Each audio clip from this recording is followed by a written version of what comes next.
Bon, encore une petite vidéo. Donc cette fois-ci, il s'agit des signes avec x carré et une constante.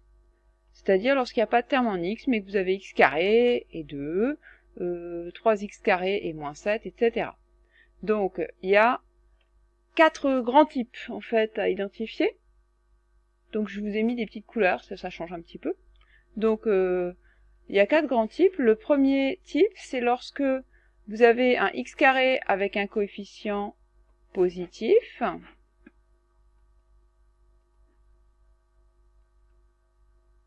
accompagné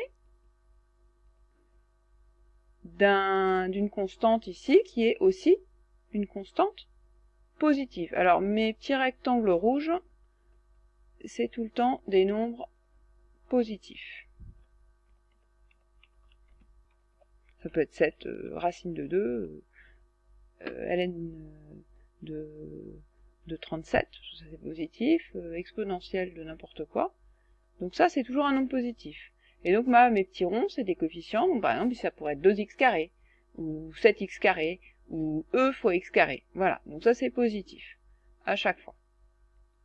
Donc maintenant, ce sont des constantes positives. Donc ça c'est le premier cas. Et ici, je vous ai mis avec une autre petite couleur, lorsque, au lieu d'avoir des constantes positives, je multiplie ici par des constantes négatives. Donc ici, ce sont des nombres négatifs. Donc qu'est-ce que ça va changer? Bah, si c'est juste négatif, positif, ça change rien.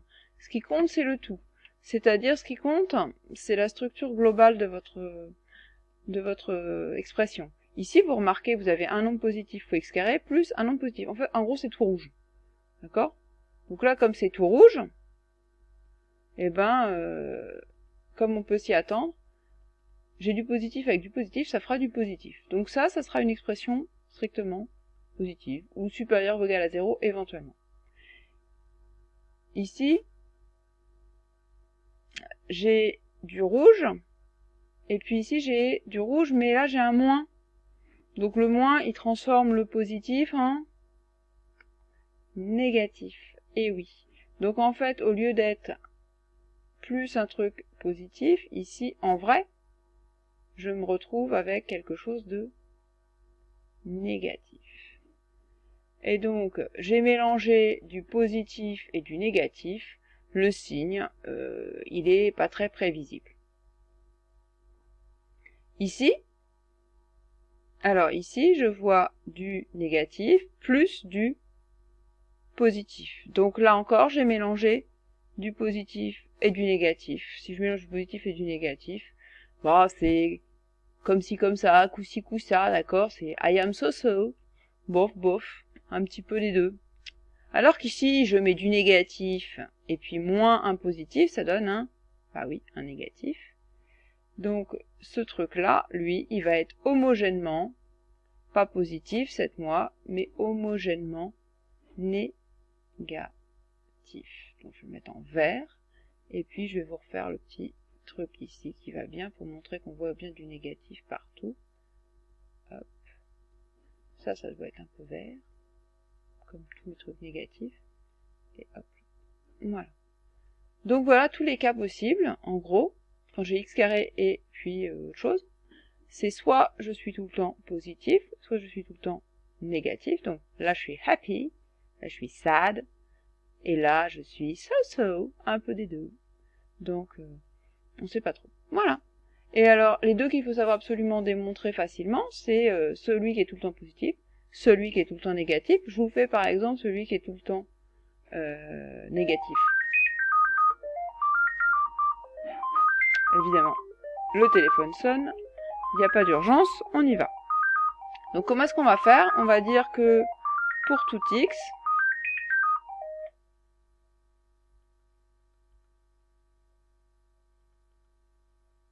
bah on sait que x carré est positif. Donc, ici je multiplie par un nombre négatif. Eh bien, vous savez que quand vous multipliez par un nombre négatif un nombre positif, vous obtenez un nombre négatif. Donc, si je multiplie par un nombre négatif, j'obtiens un nombre positif. Donc ça fois x carré, ce sera négatif. Car on multiplie par un nombre positif, attention. Et ensuite, on enlève un nombre positif, donc peu importe. Donc, quand j'enlève, ça ne change pas l'ordre des choses. Donc mon truc fois le x carré, ah, c'est pas un 0, c'est un truc.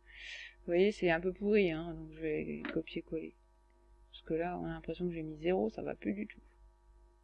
Hop. Mon truc ici, fois x carré, auquel je soustrais mon espèce de boîte rose, rose-rouge, va être inférieur ou égal à 0 moins la boîte